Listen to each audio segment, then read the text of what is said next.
Hello, I'm Jonathan Palmer, President of Principia, and it's my privilege to introduce this year's recipient of the David K. Andrews Distinguished Alumni Service Award, James Rosebush. Jim has had a distinguished career in government and in the private sector. He's a lifelong Christian Scientist and an engaged alum. We caught up with Jim in Chicago, where he's talking to folks about his inspiring new book, True Reagan. It's our pleasure to introduce him to you.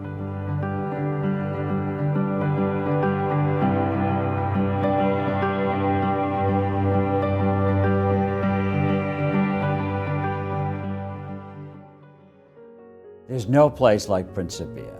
Once you are a part of the Principia community, it just stays with you. And I'm not just talking about the friends that you make there, but the principles that Principia is built on. I always felt that what Mrs. Morgan really created there was a school for world problem solvers. I always felt that Principia was the leading academic institution of the world. And perhaps it didn't always think of itself that way, but I always felt that way about it.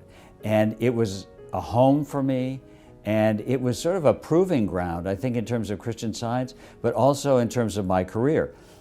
Being a part of Principia Abroad, for example, in Europe, gave me an opportunity to go back as a business person and government official and know those countries. Think of what I gained on Principia Abroad. That enabled me to go and represent the President of the United States in France, Germany, Austria, England, Italy, Turkey, Greece, all of these countries. That started with my understanding of these political economies and their culture at Principia.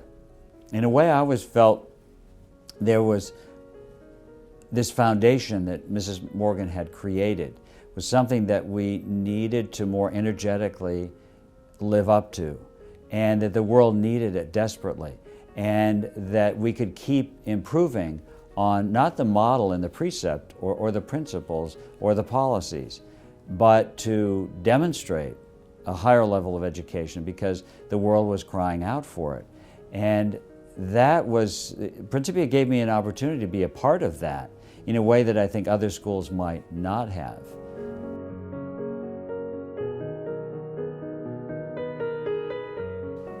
When I think about my career, I've had so many extraordinary opportunities to serve.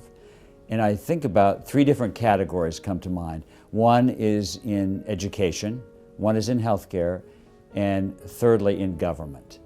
So in the area of education, I've had an opportunity to create schools, run schools, and also to help through our philanthropic initiative to bring together the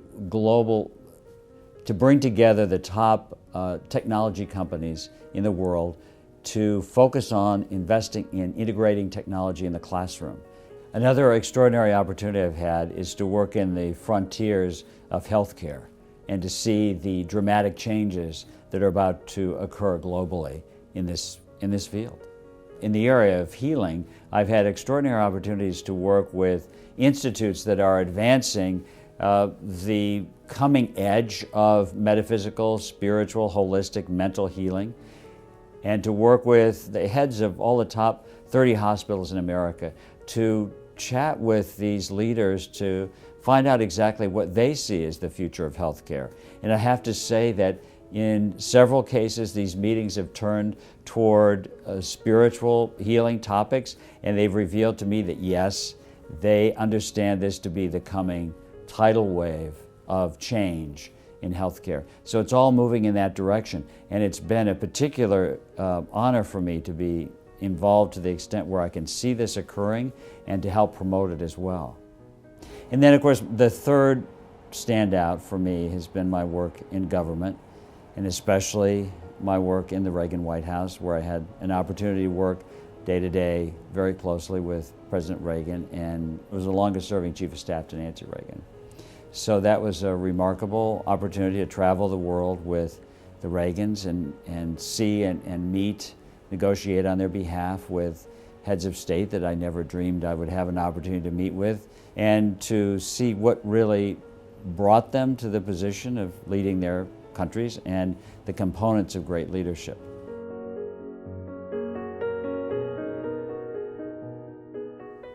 So the reason I wrote this book now, True Reagan, What Made Ronald Reagan Great and Why It Matters, is because of the crisis we have in leadership today globally.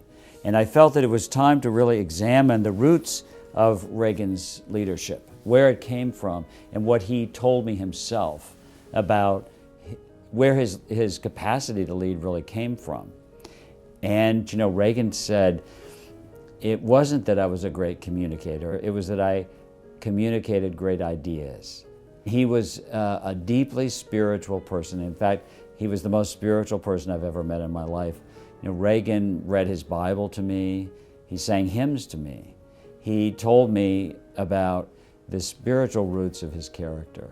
And he unfolded these to me, and I felt it was time to share them with the rest of the world, so that, and in the interest of creating more effective leadership training and institutes where we can bring the rising generation into a position where they can adopt character-based leadership. You see all of these leadership initiatives, and yet we have less and less leadership in the world. And I've come to believe that the reason is we don't link leadership to character. And we have to do that. There's a tremendous hunger for and need for great leadership. And I think what it really comes down to is having enough love. Because if you're a great leader, as Reagan was, just as an example, it's not about yourself. It's about a bigger mission.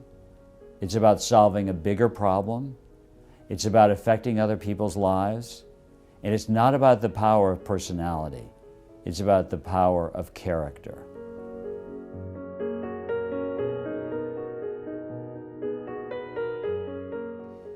For me, Christian Science is not a category of my life. It is part of the fabric, every thread of my life, my family life, my professional life, my civic life. It influences the way I think about everything, and it gives me direction, inspiration, ideas, motivation, and guidance in all of these walks of life. So it's not a segregated part, and I think for every Christian Scientist this is true as well. I'd have to say that my work in the field of healthcare has unquestionably strengthened my faith and my confidence in my practice of Christian Science. Far from competing with it or taking from it, it's given me a sense of that this is the future, because I've seen the results and the fruits of spiritual growth. I want to always be digging to learn more, and I think that Christian Science is just in its early stages of having an impact on global thought. And the discovery that Mrs. Eddy had, that there is no matter, and that all is infinite spirit, and her scientific healing method is just beginning to be known and beginning to be practiced in an effective way. And I think this is something that both gives me hope for the world.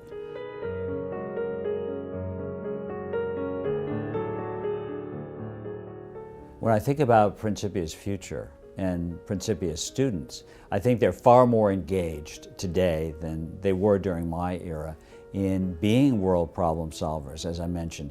And I think this is something that Principia students need to rise up to. They rise up to the demand and the call of the times, because Principia students have a knowledge that a lot of other students don't have, and that's the metaphysical edge to solving these problems. And you can say, well, let's address the environmental issues, let's address educational issues or poverty, so forth, through human policy, but that's not going to solve these problems for time to come.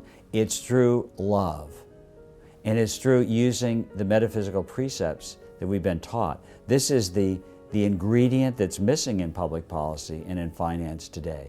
And this is where Principia students need to rise up and grab this opportunity and address it. And I'm very proud that Principia is helping students today do this more and more, to be aware of what's going on in the world, to give them the capacity and the tools to address it, and to encourage students to have the curiosity and the love to get engaged, to go out in the world, and to take the banner of Principia with them and show to the world the highest quality of education that the world has ever known.